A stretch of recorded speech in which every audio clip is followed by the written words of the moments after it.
Hai para kader posyandu di Indonesia. Tentu sudah tidak asing lagi kan dengan istilah stunting? Menurut WHO atau Badan Kesehatan Dunia, stunting adalah gangguan tumbuh kembang anak yang ditandai dengan tubuh pendek yang disebabkan oleh kekurangan asupan zat gizi, terserang infeksi, maupun stimulasi yang tidak memadai. Menurut hasil survei status gizi Indonesia tahun 2021, 1 dari 4 anak di Indonesia mengalami stunting atau dengan prevalensi 24,4%. WHO menyebutkan bahwa masalah kesehatan dianggap kronis apabila prevalensi stunting lebih dari 20%. Hal ini menunjukkan bahwa masalah stunting di Indonesia tergolong kronis apabila mengacu dari persentase nasional. Walaupun angka ini telah turun sebesar 6,4 dari tahun 2018, namun kejadian stunting tidak bisa diremehkan karena dapat berdampak pada kelangsungan hidup anak. Stunting dapat disebabkan oleh banyak faktor, khususnya dalam mencapai pemenuhan gizi yang optimal selama 1000 hari pertama kehidupan anak, dimulai dari kandungan hingga anak berusia 2 tahun. Faktor-faktor tersebut diantaranya adalah rendahnya akses terhadap makanan bergizi, infeksi pada ibu, kehamilan remaja, jarak kelahiran anak yang pendek, rendahnya akses terhadap pelayanan kesehatan, rendahnya akses sanitasi dan air bersih, kurangnya pengetahuan ibu mengenai kesehatan dan gizi sebelum masa kehamilan dan masa nifas, terbatasnya layanan kesehatan seperti pelayanan antenatal, pelayanan postnatal, serta faktor sosial ekonomi. Ditambah lagi, anak dengan masalah kesehatan dapat mengalami gangguan pertumbuhan dan perkembangan, dikarenakan asupan makanan menurun, menurunnya penyerapan zat gizi oleh tubuh, sehingga tubuh kehilangan zat gizi. Kondisi yang demikian, apabila terjadi terus-menerus, dapat menyebabkan gangguan gizi kronik yang akan menyebabkan gangguan pertumbuhan seperti stunting. Salah satu masalah kesehatan yang banyak dijumpai pada anak adalah penyakit jantung bawaan, atau selanjutnya kita singkat PJB. Penyakit ini merupakan suatu kondisi kelainan pada struktur dan fungsi jantung yang sudah ada sejak lahir, dengan angka prevalensi kira-kira 8 per 1000 kelahiran. Struktur dan fungsi jantung yang normal sangat dibutuhkan untuk mempertahankan peredaran darah yang stabil guna mencukupi kebutuhan oksigen dan nutrisi tubuh seorang anak. Namun, anak dengan PJB memiliki kelainan struktur jantung yang dapat berupa lubang atau defek pada sekat ruang-ruang jantung, penyempitan atau sumbatan katup, atau pembuluh darah yang berasal atau bermuara ke jantung.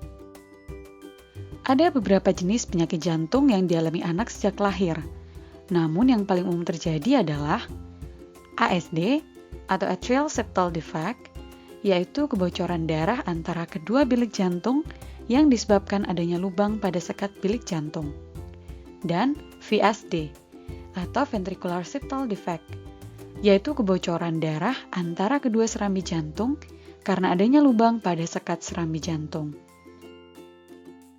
Gangguan gizi anak dapat terjadi pada jenis PJB manapun.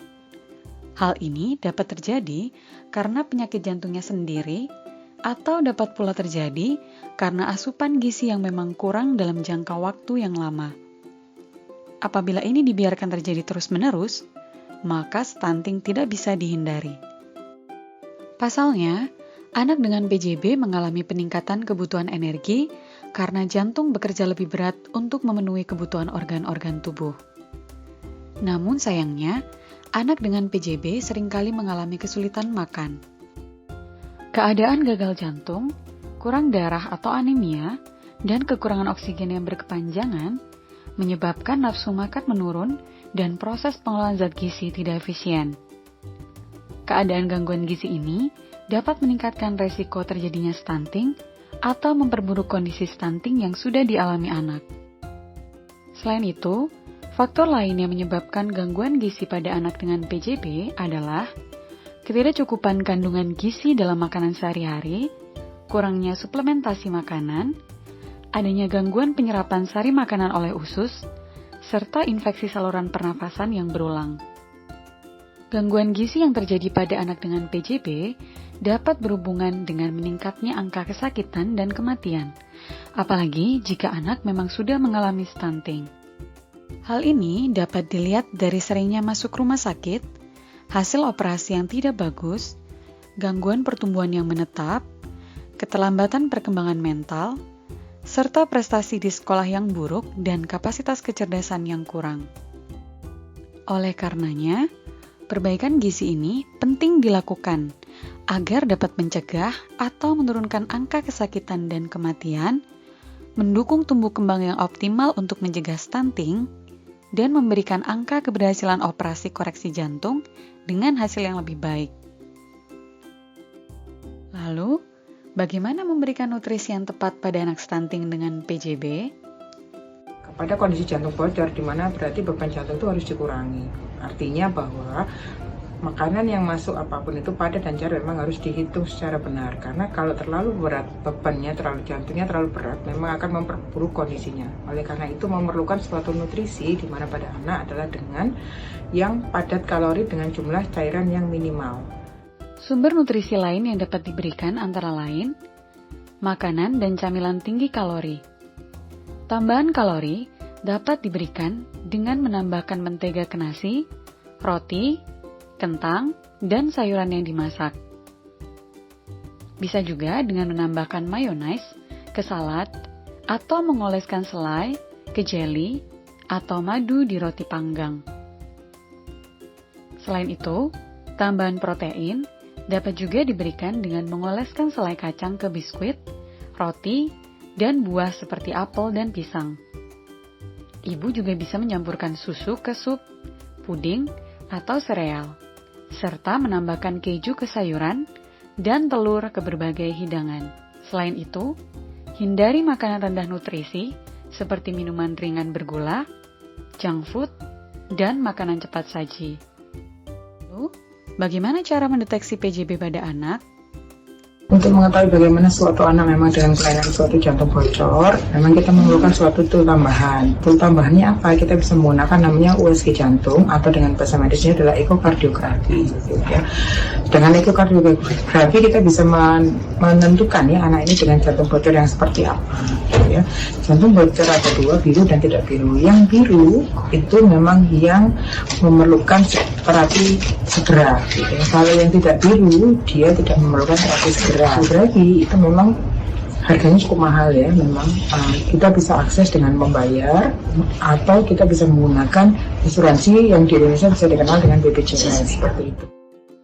Seringkali PJB tidak memberikan gejala atau tanda yang khas saat bayi baru lahir, mengingat sirkulasi darah dan sistem pernafasan masih mengalami transisi dari masa janin ke periode pasca lahir. Deteksi dan identifikasi PJB dengan ekokardiografi sangat penting, mengingat waktu yang tepat untuk tindakan pengobatan berbeda-beda menurut jenis dan berat ringannya kelainan. BPJS memberikan keringanan untuk mengakses ekokardiografi. Penting untuk diketahui oleh seluruh keluarga balita dengan stunting dan PJB, bahwa akses BPJS bisa didapatkan dengan syarat memiliki NIK atau nomor induk kependudukan. Hal ini menandakan bahwa sebagai WNI atau warga negara Indonesia, kita sudah terdaftar di Dispenduk Capil. NIK tersebut dapat digunakan untuk mengurus pendaftaran BPJS ke kantor terdekat. Dalam hal ini, para kader Posyandu dapat berperan dalam pengurusan administrasi BPJS. Tiap kelurahan itu mempunyai kader yang bisa membantu melayani masyarakat yang kesulitan. Jadi sebenarnya kader di sini membantu kami tenaga kesehatan dari segi administratif bisa menjelaskan bagaimana sebenarnya satu mulai dari mana pengurusan NIK, kemudian bagaimana pengurusan BPJS, gitu, dan kemudian juga bisa membantu menerangkan bahwa dengan pengurusan BPJS memang pelayanannya tidak bisa berhenti hanya di tingkat fase pertama, nanti ada fase kedua dan kemudian fase ketiga. Kalau khusus di jantung bocor memang kita harus sampai di tahap terakhir atau fase ketiga rujukannya, yaitu di rumah sakit tipe A. Masyarakat harus rutin ke sana tiap bulan, harus kontrol, harus cek ke sana bagaimana ekonya, apakah ada perubahan klinis pada pasiennya, itu akan mendapatkan terapi dari dokter jantung anak yang ada di sana. Merangkum dari paparan sebelumnya, kita bisa melihat ada 2 poin utama yang perlu dilakukan untuk anak dengan PJB agar tidak menjadi penyebab atau memperparah kondisi stunting.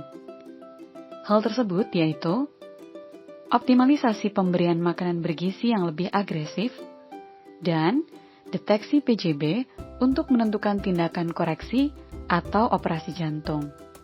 Pelaksanaan keduanya dapat berjalan optimal apabila melibatkan seluruh pihak yang terkait, baik dokter spesialis, ahli gizi, kader posyandu, dan orang tua anak.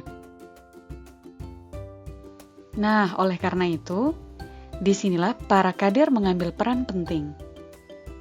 Kader posyandu sudah pasti memiliki kedekatan dengan keluarga balita di masing-masing wilayah kerjanya. Hal ini dapat menjadi kesempatan emas untuk para kader mendukung pertumbuhan dan perkembangan anak PJB tetap optimal, agar tidak sampai terjadi stunting. Peran utama kader adalah sebagai teman bagi ibu dengan anak PJB. Merawat anak PJB susah-susah gampang. Karena anak-anak PJB mudah sekali lelah. Menyusu pun itu membuat mereka lelah. Jadi menyusu sebentar-bentar, nggak bisa lama. Makan juga lama banget. Ibarat kata makan pagi ketemu makan siang ketemu makan malam. Tapi demi kebaikan anak itu tetap harus dilakukan.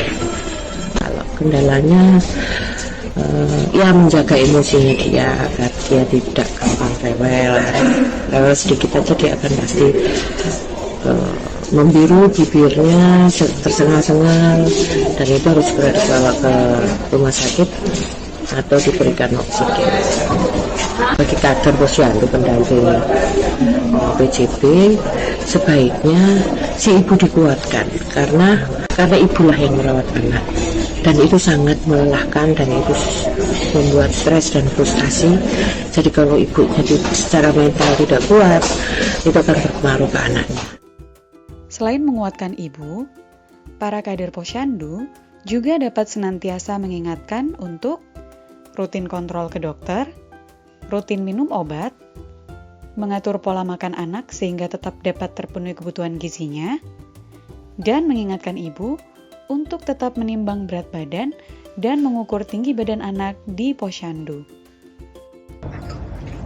Oke, baik, berarti ada kembali tadi dengan anak yang dengan jantung bawaan. Memang ini mempunyai kekhususan, bukan dalam artian kekhususan seperti apa. Memang sebenarnya anak dengan jantung bocor bisa bertumbuh seperti anak biasa, hanya saja mungkin yang harus diperhatikan bagi keluarga juga mungkin bisa dijelaskan oleh para kader bahwa anak-anak dengan begini ini harus tidak bisa, memang dalam kondisi yang tidak sakit sih tidak bisa.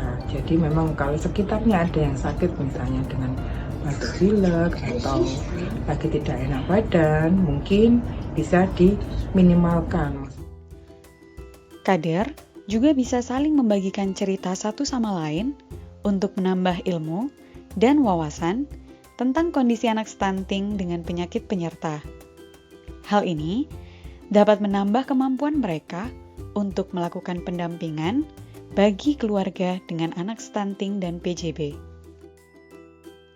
Pendampingan dari kader posyandu akan sangat berarti bagi para ibu karena dapat membantu mereka mengatasi masa sulit dalam mengasuh anak stunting dengan penyakit penyerta.